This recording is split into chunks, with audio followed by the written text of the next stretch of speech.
On a une culture, nous, française, de la punition. Et on pense que c'est normal. Pourquoi est-ce qu'on exclut un enfant de l'école ? Parce qu'il est différent. Des outils comme l'intelligence artificielle, elles posent pas réellement de nouvelles questions. Elles posent d'anciennes questions auxquelles on n'a pas répondu depuis longtemps. Comme Maria Montessori le disait, l'éducation est la plus belle arme de paix. Michel Onfray a cette phrase que j'aime beaucoup, il dit « Tous les enfants sont des philosophes et certains adultes le demeurent ». Nos enfants deviennent comme nous les voyons, nos enfants deviennent comme ils nous voient. Prenons le temps de réfléchir à ce qu'on veut pour demain. Bienvenue sur le podcast Les Adultes de demain. Je m'appelle Stéphanie Desclèbes, je suis entrepreneur et surtout une actrice engagée pour l'enfance. Dans ce podcast, je donne la voix à celles et ceux qui changent le monde grâce à l'éducation. Pour en savoir plus sur mes dernières actualités, rendez-vous sur le compte Insta @lesAdultesDedemain ou sur mon compte perso LinkedIn. Pour retrouver un condensé des meilleurs moments du podcast, je vous laisse découvrir le livre « Offrir le meilleur aux enfants » aux éditions Hatier, que j'ai coécrit avec ma mère Sylvie Desclèbes, que vous entendrez beaucoup dans ce podcast.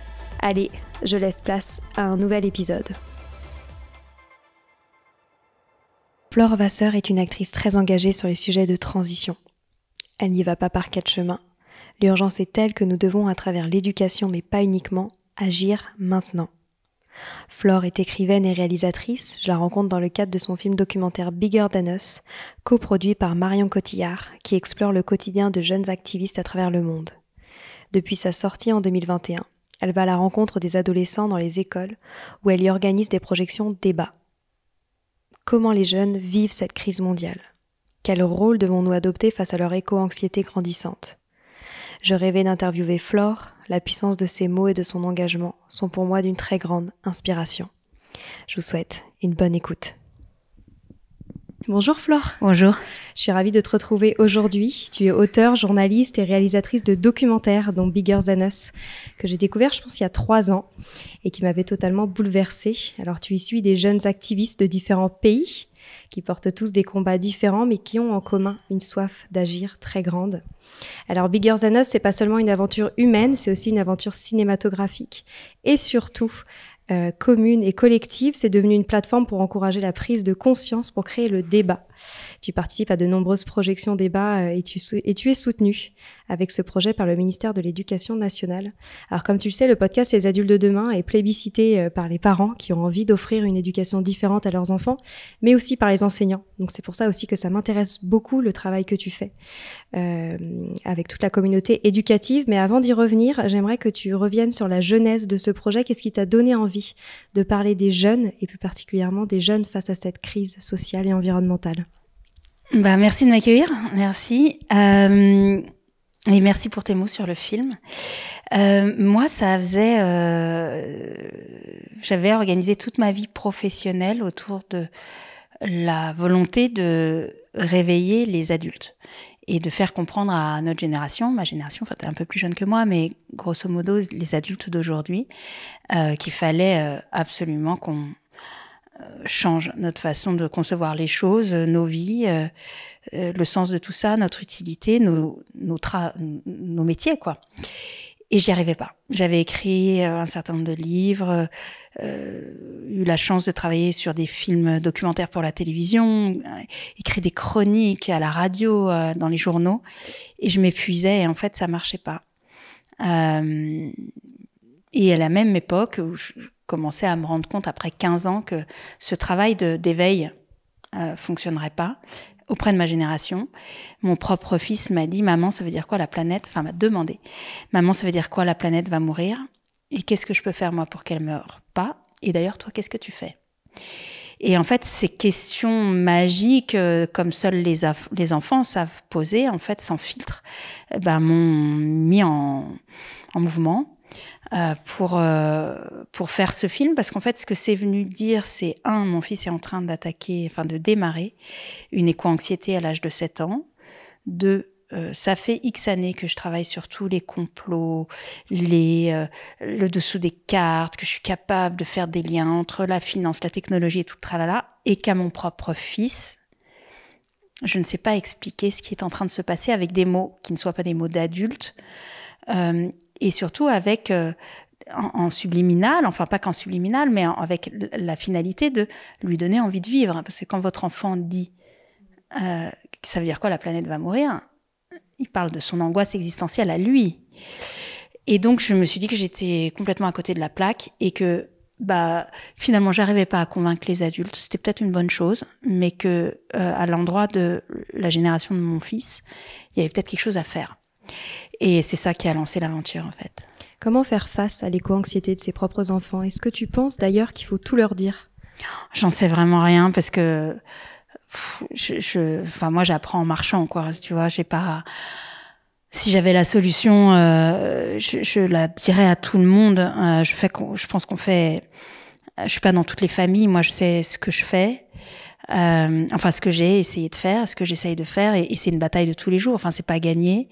En tout cas, l'éco-anxiété, ce que je comprends de ma propre expérience avec mes enfants, mais surtout de ce travail avec Bigger Than Us, c'est-à-dire de ce travail dans les classes. Enfin, j'étais en retard aujourd'hui parce que je sors d'une réunion, d'un moment d'échange avec les élèves. En fait, je pense que l'éco-anxiété, c'est pas l'angoisse face aux mauvaises nouvelles. C'est même pas l'accumulation des mauvaises nouvelles. L'éco-anxiété, c'est le silence des adultes. Et c'est ça me perfore, en fait, à chaque fois que je vais en projection, c'est combien les enfants sont seuls face à ça. Donc, je ne sais pas s'il faut tout dire. En tout cas, je sais qu'il ne faut pas rien dire. Et ça, on en est en train d'en mourir, en fait. Et surtout, eux, en fait. Et voilà, donc c'est mon message principal, merci. Ça y est, j'ai déjà scoré. Si on en revient au documentaire Bigger Than Us, on sait que tu as fait une rencontre déterminante pour réaliser ce film, notamment d'une jeune balinaise, je vais y arriver, Melati. Moi, ce qui m'a tout de suite posé question, c'est comment est-ce que tu as choisi les protagonistes et les thèmes de ton film?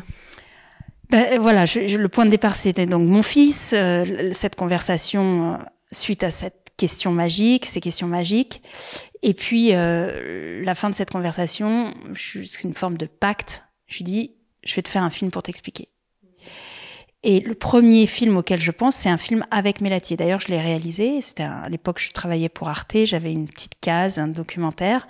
Donc, j'ai réalisé un documentaire sur le travail de Melati parce que c'est la première personne que j'ai trouvée qui, à moins de 18 ans, était en train d'agir de façon manifeste, évidente, entière, intègre, pour faire quelque chose. Sur les sacs plastiques, en plus, c'est le quotidien universel. Enfin, ça pouvait parler à mon fils. Moi, j'étais partie pour répondre à mon fils. Et la magie, c'est qu'en rencontrant Melati, en fait, elle m'a ouvert le monde, en fait. Elle m'a ouvert son monde. Presque un royaume, en fait, de tous ces enfants, cette forêt qui pousse, complètement loin de nos regards, d'ailleurs, et souvent loin du regard de leurs propres parents, et qui font des choses. Et c'est en rencontrant Melati que j'ai senti qu'il y avait quelque chose de plus grand, en fait. Et que c'était pas seulement la réponse à mon fils, mais que c'était probablement la réponse aussi à Melati elle-même. Puisque quand je l'ai rencontrée, elle avait 16 ans, ça faisait 4 ans qu'elle agissait pour faire interdire les sacs plastiques sur son île à Bali. Et qu'elle me dit, en fait, je pensais que ça prendrait un été, et ça fait 4 ans, et je suis toute seule, et j'ai plus le temps. Et t'as même toi-même pris le choc de cette question, mais voilà, quand un enfant vous dit j'ai plus le temps à 16 ans, tu vois, ça quelque chose de bon. Bref, ça m'a déclenché. En fait, je ne fais que répondre aux questions et à me faire transpercer par ça, mais Melati, j'ai compris qu'elle allait s'arrêter en fait. Et donc, le désir de ce film, c'est la question de mon fils, propulsé par Melati, et le désir de lui prouver qu'elle n'était pas seule. Et le temps, je peux rien faire, mais en tout cas, je sais qu'un truc, c'est que les activistes, les gens qui agissent se sentent seuls, et qu'ils s'arrêtent parce qu'ils se sentent seuls, alors que peut-être ce que je peux faire, moi, c'est de leur montrer qu'ils ne le sont pas. Et après, j'ai dit à Melati, on va faire un film pour te montrer que t'es pas toute seule, et surtout, je vais te montrer qu'il n'y a pas que l'environnement, parce que ça, c'est une autre colère très forte chez moi. J'en ai ras-le-bol qu'on ne parle que d'écologie, d'environnement. Ça m'énerve. On a un problème qui est bien plus global que ça, qui est bien plus tectonique que ça, et qui est quelque part bien plus simple que ça. Et on nous divise en nous racontant qu'il y a d'un côté l'écologie, de l'autre côté les problèmes sociaux, de l'autre côté la condition des femmes, de l'autre côté les migrants, de l'autre côté la question de la liberté de la presse et de la démocratie, de l'autre côté encore la sécurité alimentaire, alors que tous ces trucs, et on peut tous les lister, sont tous les conséquences, les symptômes d'un seul et même problème, qui est le système économique avec lequel nous fonctionnons, que nous avons choisi comme loi. C'est pas un blasphème de le dire, le capitalisme nous tue. Voilà, point. Il faut le dire, en fait. Et tant qu'on parle d'écologie et de panneaux solaires et de tri sélectif et qu'on dit pas, ouais, mais en fait, le problème, c'est le système économique sur lequel on est, on se paye de mots. On perd du temps. Donc, moi, j'ai eu envie de faire confiance aux gens et de dire, je vais pas faire un film que sur l'écologie, je vais vous montrer que tout est lié, que tout est interconnecté, que nous sommes tous interconnectés. Et donc, je vais choisir X causes qui me parlent à moi, parce que après tout, c'est moi qui fais le film. Et je vais vous montrer combien tout est lié et combien, à chaque fois, ça pointe vers cette même cause racine. Ouais, c'est dingue. Moi, ce qui me frappe aussi, c'est toute cette mobilisation qu'on retrouve chez la jeunesse. C'est d'ailleurs le sujet central de ce documentaire. Pourquoi, selon toi, la jeunesse se mobilise autant? Est-ce que c'est une question d'âge? Alors, je ne sais pas si elle se mobilise autant. Hélas, quand on a démarré le film, c'était 2019, il y avait effectivement énormément de jeunes dans les rues qui faisaient la grève pour le climat. Nous, on a démarré plus tôt que Greta, mais c'est vrai qu'elle a donné un souffle incroyable. Mais malheureusement, la pandémie et les confinements ont stoppé ces mouvements de jeunesse. Vraiment. On n'a pas réussi, on peut se la raconter, on n'a pas réussi à retrouver ces mouvements de mobilisation. Alors, ça n'empêche qu'il y a des personnes merveilleuses qui sont sorties du bois, qui font un travail d'un courage exemplaire, que ça a eu donné envie à d'autres, que la jeunesse se radicalise, mais pas quand bien. Et c'est ça qu'il faut voir. C'est ce désir d'agir, ce désir d'exister, en fait. Voilà, je crois que j'ai répondu à ta question. On se mobilise parce qu'on veut dire qu'on est là. Et c'est une façon positive de dire qu'on est là. Mais malheureusement, c'est pas la seule façon de le dire. Et en même temps, tu dois pas être insensible à tous les chiffres qu'on entend en ce moment autour de la jeunesse et du mal-être, surtout en France. Ouais, c'est une hécatombe. C'est une absolue hécatombe. Enfin, on a pleuré sur l'extinction des abeilles. Moi, je suis là pour vous dire que c'est nos enfants maintenant. Ils s'éteignent les uns après les autres. Ça commence de façon très silencieuse. D'ailleurs, c'est silencieux. Et puis, ça finit mal. Mais oui, moi, c'était une intuition quand mon fils m'a parlé. Et finalement, il m'a montré la direction. Et c'est vrai que cette intuition aussi d'énormes mal-être, malheureusement est confirmée. Elle n'est pas créée par la pandémie, elle a été accélérée par la pandémie. Ça vient de bien plus profond que ça, mais parce qu'il n'y a pas de sens en fait. Et les enfants le voient. En fait, ce qu'ils voient, c'est ça. C'est que et à nouveau, je pense que ce qu'ils voient, c'est que les adultes et leurs parents d'abord ne réagissent pas. On est collectivement, j'accuse personne, mais moi je suis là-dedans aussi, on est comme tétanisés en fait, on est dans une espèce de catatonie, on a désiré nos enfants, et puis là on ne sait plus quoi leur dire. Alors on se tait, et ça tue. J'ai découvert un terme récemment, je ne sais pas si tu le connais, il a été popularisé par la pédopsychiatre Leila Benoît, c'est l'infantisme. Ça désigne toutes les discriminations à l'encontre des mineurs, fondées sur la croyance qu'ils appartiennent aux adultes, et qu'ils peuvent voir qu'ils doivent être contrôlés. Et alors dans son livre qui s'appelle L'infantisme, elle cite en introduction, et c'est pour ça que je t'en parle, Greta Thunberg, parce qu'en fait elle a réalisé une recherche que j'ai trouvée hyper intéressante, c'est qu'elle a été regarder comment était réalisé le traitement médiatique de l'engagement climatique des enfants et des adolescents par la presse américaine. Et c'est hyper intéressant parce que les résultats ont prouvé que les journalistes n'attirent pas l'attention sur l'objet de leur révolte, le climat, mais sur leurs conditions de jeunes. Le fait qu'ils dérangent, qu'ils manquent l'école, que ce sont des enfants qui sont devenus trop vite grands, etc. Et très rares sont les contenus médiatiques qui considèrent les enfants comme des acteurs clés de la décision environnementale qui les concerne au premier ordre. Qu'est-ce que t'en penses ?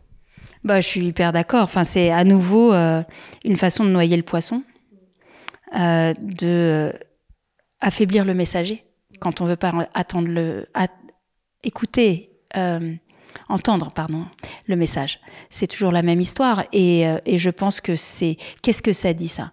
Ça dit, alors je vais pas parler d'un complot, mais ça dit que l'adulte ne peut pas entendre la parole de l'enfant parce qu'il ne peut pas adresser sa propre honte de ne pas être à la hauteur.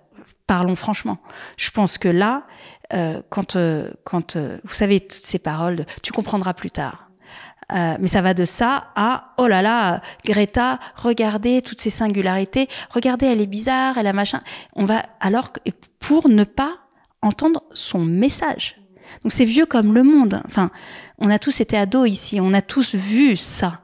On a tous été à un moment ou à un autre mis dans un petit coin en nous disant tais-toi, t'es pas légitime. Mais là, comme on peut pas dire ça, parce que c'est d'évidence qu'il y a un problème, alors on va détourner l'attention. Et on va refuser le droit à la parole, alors que ça les concerne au premier chef, en fait. Et en même temps, ce que je trouve compliqué, c'est qu'on n'a pas envie de leur faire peser dans leurs mains toutes les responsabilités de notre avenir. Alors qu'on pourrait se dire, en effet, que les adultes ont quand même pris jusque-là des très mauvaises décisions et qu'ils ont du mal à sortir de cet état de tétanie, comme tu l'as dit. Qu'est-ce que tu en penses de ça ? Mais c'est pas leur mettre tout le poids sur les épaules que de leur dire tu es fondé à être en colère, tu es fondé à manifester, tu es fondé à proposer quelque chose. C'est ton monde. C'est pas ça aussi. Ça m'énerve quoi. Parce que là aussi pour moi c'est de l'infantisme. Tu vois. Par contre, le message n'est pas, et ça je l'entends assez souvent, ah les jeunes sont là, on va s'en sortir. Alors ça c'est aussi une démission. En fait, on fait que parler de l'abandon de poste des parents là, hein, et des adultes. Je reviens sur les journalistes qui disent ah mais il manque l'école, ah mais quel scandale, machin, etc. C'est parce qu'ils n'arrivent pas à adresser leur absence de courage et leur propre démission. Tu vois ? En fait, les enfants tendent un miroir. Tes parents, je suis parent, on le sait. Mais il n'y a que nous qu'on voit dedans. Hein. Et on n'a pas envie de se voir. Donc, on casse le miroir. Alors, tu sais, dans ce podcast, on parle beaucoup d'éducation. Qu'est-ce que tu penses qui serait le plus important à changer en France d'un point de vue éducatif ? Alors, j'inclus l'école aussi. Vaste sujet, hein. Surtout vu les récentes actualités. Il y a 1000 choses à faire, mais déjà, ce qui m'a beaucoup surprise, tu vois, en faisant tous ces voyages et cette chance que j'ai eue d'aller loin de notre zone de confort, c'est à quel point, et c'est pas condescendant de le dire, mais l'école était précieuse pour les enfants qui y allaient. J'ai vu des enfants qui marchaient 12 km par jour, aller, puis 12 km par jour, retour, pour ne pas manquer l'école. Parce que c'est bien plus que ça. C'est bien plus que un endroit où on apprend. C'est un endroit où il y a un cadre, il y a des adultes, il y a de la sécurité à peu près. Voilà. Et je pense qu'on a tellement dégradé ce qui était l'école. On en a tellement fait plein de choses qui ne devraient pas être ça, qu'on l'a méprisé. En fait, on a la monnaie de notre pièce, hein. Et ça va de la façon dont, bien sûr, sont rémunérés les professeurs. Il y a quand même un sujet, quoi. C'est-à-dire les personnes qui prennent le plus soin de nous, le personnel soignant, les professeurs, et je mettrai l'information, sont les gens qui sont les moins bien payés.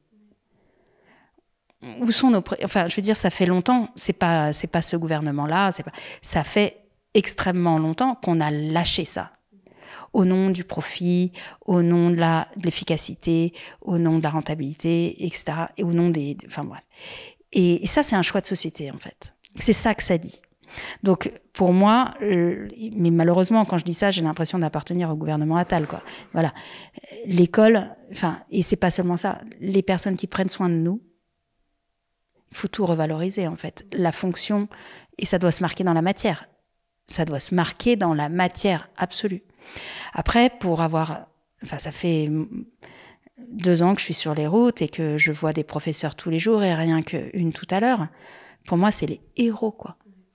C'est les héros et ils sont tout seuls. Et donc, nous, les professeurs, les parents qui râlons sur l'école parce qu'elle fait pas son taf, parce que mais nous, on le fait là. On demande à d'autres de faire un travail qu'on fait même pas pour nous-mêmes. Donc je pense qu'il y a et là aussi tout est dans tout en fait. Tu vois, cette histoire d'interconnexion, c'est là aussi on a la monnaie de notre pièce. Donc moi je dirais revalorisation. Enfin c'est un projet de société. On revalorise financièrement, contractuellement, etc. On sécurise. Puis après il y a vraiment un sujet sur les contenus, ça c'est sûr. Mais là-dessus je ne sais même pas comment commencer à en parler. En tout cas, moi ce que je vois, c'est des enfants qui sont merveilleux, qui n'ont pas choisi de voir le film, qui ne seraient jamais tombés dessus et qui, à son contact, se posent des questions, se mettent à réfléchir, posent des questions qui sont magistrales. Il n'y a pas un journaliste qui leur arrive à la cheville. Donc, cette idée qu'on serait en face d'une génération décérébrée, irresponsable, déconnectée de la réalité, il y en a une autre égoïste, ça me met profondément en colère parce que je me dis, mais en fait, c'est à rebours de ce que je vois, première chose. Deuxième chose, je me dis, mais au fait, quelle est la génération qui a posé ses attributs sur cette génération? Déconnectée, irresponsable, égoïste, et je sais plus lequel, ben c'est nous en fait. Et donc, je voudrais pas... Enfin, voilà, je voudrais rester sur ce nous parce que, encore une fois, je voudrais redire le mot interconnexion. Aujourd'hui, il n'y a pas une génération face à une autre. Il y a une humanité face à l'abysse. Et face à ça, on a tous le même âge. On a tous les mêmes questions à se poser. La question, c'est maintenant que tu sais, et maintenant, qu'est-ce que tu fais? C'est ça la seule question, en fait. Et que vous ayez 7 ans ou 77 ans, que vous soyez jeune ou vieux, malade ou bien portant, patron ou employé de service, ou j'en sais rien. Il n'y a pas d'opposition, c'est une question de soi à soi, en fait. Mmh. Quelles sont justement les réactions des jeunes quand tu vas dans les collèges, dans les lycées, quand ils regardent le documentaire? Écoute, d'abord, j'ai leur attention, qui est un truc de dingue aujourd'hui. Mais sans les profs, j'y arrive pas. Hein. J'arrive pas à surnager. Le film n'arrive pas à tenir face au flot, au torrent, aux mers en furie, MER, de cochonneries qu'on leur balance à la figure pour ne pas qu'ils pensent. C'est quand même ça l'objectif. Hein. Les TikTok, etc., ça sert à fermer le cerveau de nos enfants. Donc voilà, avec un complot ou pas, une manipulation ou pas, j'en sais rien, mais en tout cas, ça sert à distraire et à éviter de réfléchir. Donc moi, ce que je vois d'abord, c'est que j'arrive à avoir leur attention, qu'ils sont capables de réfléchir, vraiment, à s'écouter, à se parler en confiance. C'est hyper émouvant, en fait. Hein. Je ne sais même pas comment commencer à l'expliquer. J'ai très peu de résistance, dans le sens... ça peut m'arriver, mais c'est très spectaculaire et tout à fait anecdotique. Par contre, ce que je peux avoir, c'est des larmes, des merci, des « et moi, dans tout ça, je fais quoi ?» des mises en route, en fait. Ce que j'ai, c'est des mises en route. Si tu veux, ça fait quand même 2 ans et demi que je fais ça, 4500 projections citoyennes, moi j'ai fait 600 débats. Ce que je vois, c'est la petite flamme. Et si c'est que ça, c'est déjà énorme. Quand ils te disent « c'est moi dans tout ça, je fais quoi ?» tu leur réponds quoi? Alors là, ça ouvre une vraie discussion. La première chose que je leur dis, c'est de ne pas rester seul. C'est-à-dire que si le film les a touchés, il faut qu'ils comprennent que parce qu'ils ont assisté à une projection avec d'autres, il y a un groupe, en fait, et que là, il y a des adultes qui ont pris la responsabilité de partager, de créer ce moment, et que ces adultes peuvent les entendre. Moi, la première bataille, c'est de sortir les gens de la solitude, en fait, le sentiment de solitude, d'être tout seul. Donc ça, c'est la première chose. T'es pas tout seul. 2, parle-en dans ta famille. Donc parce que à nouveau, Le premier silence, c'est le silence dans les familles. Donc, utilise le film ou un autre ou un livre, ce que tu veux, mais crée la conversation. Et le film ou un autre, c'est des bons tiers, si tu veux. C'est comme des objets que tu mets. Le film, il pouvait l'aimer, pas l'aimer. J'en ai vraiment strictement rien à faire. Moi, ce qui m'intéresse, c'est la reconnexion. Donc, utilise ça. 3, si tu as envie de t'engager, commence par comprendre ce qui se passe. Donc, va pas sauter sur la première manif ou le premier truc à faire. Il faut que tu fasses ton travail d'appropriation de ce qui est. Donc, commence à te renseigner. Il y a des contenus. Nous aussi, on a fait un énorme travail pour accompagner les profs qui utiliseraient le film. Beaucoup de ressources pédagogiques, mais c'est le début du chemin. Il y en a plein. Donc, approprie-toi ton monde. Et après, si tu as envie de t'engager, choisis ce qui compte pour toi. Va pas faire une marche pour le climat parce que tout le monde fait ça. Va pas... décide en fait. Et surtout, accepte de tâtonner. C'est comme une école en fait. On apprend tout le temps. T'as le droit de aimer un truc et puis de plus l'aimer. Alors ça rend fou les assos parce que effectivement les jeunes et les moins jeunes vont papillonner. C'est pas grave. C'est pas grave en fait. Pardon, mais c'est pas grave. Et si on est juste à un moment cet élément sur le chemin qui fait que les gens rebondissent pour grandir et s'affranchir et s'émanciper et devenir plus fort, faut qu'on accepte d'être ça en fait.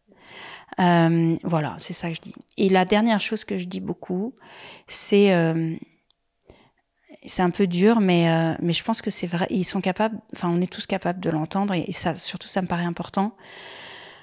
On s'engage pas parce que ça va changer les choses. Croire que parce qu'on s'engage, demain matin, il y aura plus de problème, c'est vraiment une erreur magistrale qui abîme plus les assos qu'autre chose, parce que les gens arrivent avec, tu sais, ce qu'on appelle l'ego spirituel, ou de l'ego, en fait. Et l'engagement, c'est un parcours d'humilité. Tout ce qu'on voit, c'est qu'on n'y arrive pas, quoi. Dans le sens classique du terme, c'est-à-dire faut marquer des victoires, etc. En fait, on ne sait pas ce qu'on déclenche. On ne sait pas à quoi ça va servir à moyen terme. Tout ce qu'on peut se faire, c'est être à un moment, être là sur la route et dire « je t'ai vu, tu m'as vu, tu sais quoi, je vais te dire ça ». Et j'espère que ça va t'être utile. On en est là, en fait. On est tout seul. Et c'est en même temps très beau parce que je crois que voilà, c'est encore cette histoire de reconnexion. Comment est-ce que tu trouves de la joie dans toute cette aventure ? Bah écoute, alors c'est quotidien, immédiat. C'est l'abondance pour moi, en fait. Parce que je n'ai d'autres... en fait, mon seul objectif, c'est le lien. Mon seul objectif, c'est la connexion, en fait. Tout à l'heure, j'ai pleuré en projection parce que je suis arrivée, et pourtant, la prof m'avait prévenue, mais il y a une jeune fille qui est venue me voir et qui m'a dit en fait, vous avez filmé mon histoire. C'était moi sur les bateaux, là. Je suis passée par là, et après j'ai fait ça, et la prof m'avait prévenu. C'est la deuxième fois en 600 débats que ça m'arrive, quand même. C'est la deuxième fois qu'on me raconte qu'en fait, en 2015, la famille a pris ses bateaux, traversé ce détroit en face de l'île de Lesbos, c'est arrivé là, et machin. Et ben, je peux vous dire que, bon, ça c'est magistral, mais il y a toutes les déclinaisons potentielles de ça me parle, ça résonne, j'ai un copain qui, moi j'ai envie de... Voilà, c'est pour ça que moi, ça me donne tellement de joie, en fait. Et je pense que la société a été très efficace à nous isoler, elle est encore très très forte, les uns des autres, à nous faire croire qu'on est séparés, qu'on doit avoir peur, que tout ça, ça sert à rien. Et moi, je vis tout l'inverse. Donc, bien sûr, je suis dans un moment de... moi, j'ai trouvé ma joie, ouais. Comment, selon toi, les adultes et surtout les parents doivent accueillir cette envie de se mobiliser de la part de leurs enfants ? C'est criminel. C'est absolument criminel de vouloir l'arrêter. C'est vraiment... parce que c'est un élan vital, en fait. Il faut comprendre que même si c'est maladroit, même s'il y a de la colère derrière, même si, comment dire, il y a parfois de l'arrogance, enfin, il y a de la vie. Et il faut le percevoir comme une pulsion de vie. Après, faut essayer d'être là et d'être cet espace de sécurité dans lequel vers lequel vos enfants peuvent se tourner, se réfugier, pour tenir face à l'intensité, parfois la violence de ce que l'engagement représente. Mais voilà, ce qu'on peut faire, nous, c'est être des espaces de sécurité dans lesquels, ok, t'as le droit d'être en colère, t'as le droit de pleurer, t'as le droit de venir te reposer, t'as le droit de douter, t'as le droit d'être contradictoire, t'as le droit de plus vouloir. Je suis là. Et j'ai compris. Et en fait, nos enfants ont un message merveilleux là-dedans. Hein. C'est vraiment, voilà, l'élan de vie. Et donc, un parent qui dit à son enfant n'importe quoi, pourquoi tu ferais ça, personne n'y arrivera jamais. En fait, pour moi, c'est des gens qui sont déjà morts. Vraiment.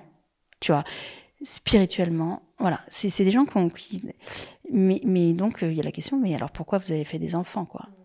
Je suis violente, hein, mais je suis d'accord. Je suis hyper intraitable. Ça, j'en peux plus, quoi. Donc, ça nous adresse dans notre rôle de parents, quoi. Vraiment. Est-ce qu'il y aura une suite à Bigger Than Us ? Il y a une suite pour moi, elle est tous les jours. Enfin, c'est cette connexion. Et puis, oui, effectivement, on repart.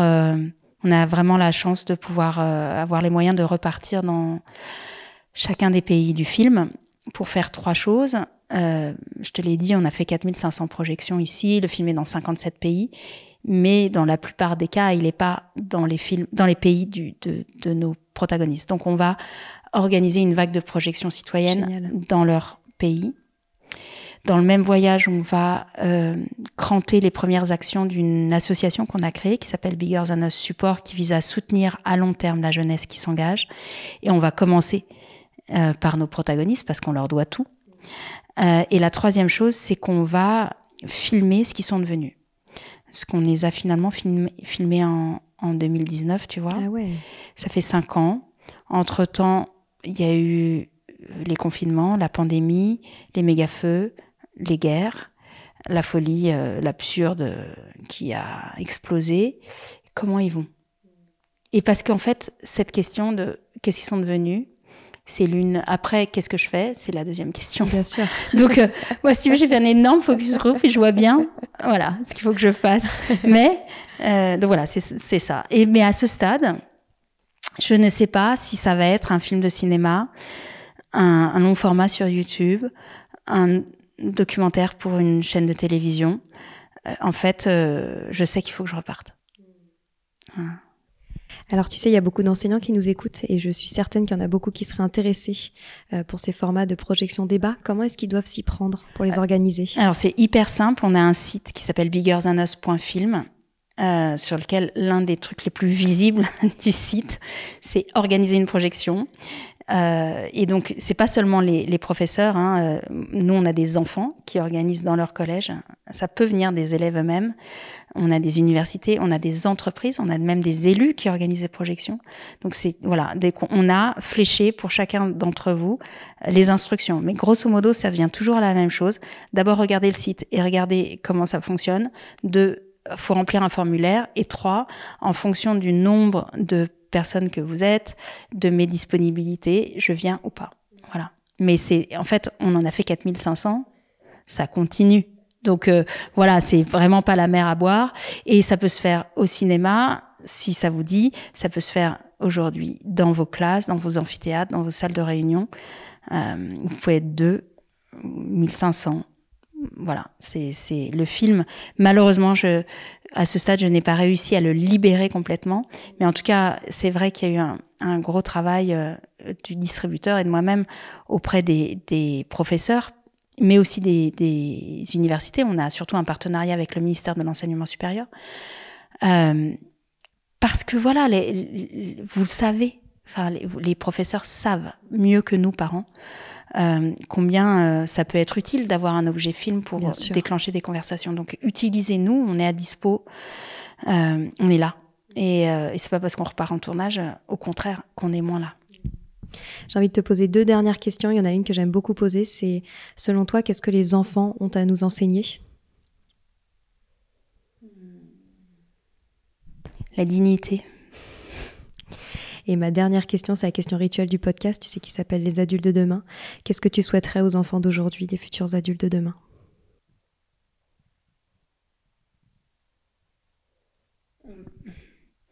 D'avoir ces espaces de sécurité dont je parlais tout à l'heure, que ce soit un professeur, une classe, un groupe de parole, un univers familial, un environnement amical, un tonton, une tata, mais d'avoir sur leur route un adulte qui crée un endroit où ils peuvent se déposer et dire qui ils sont.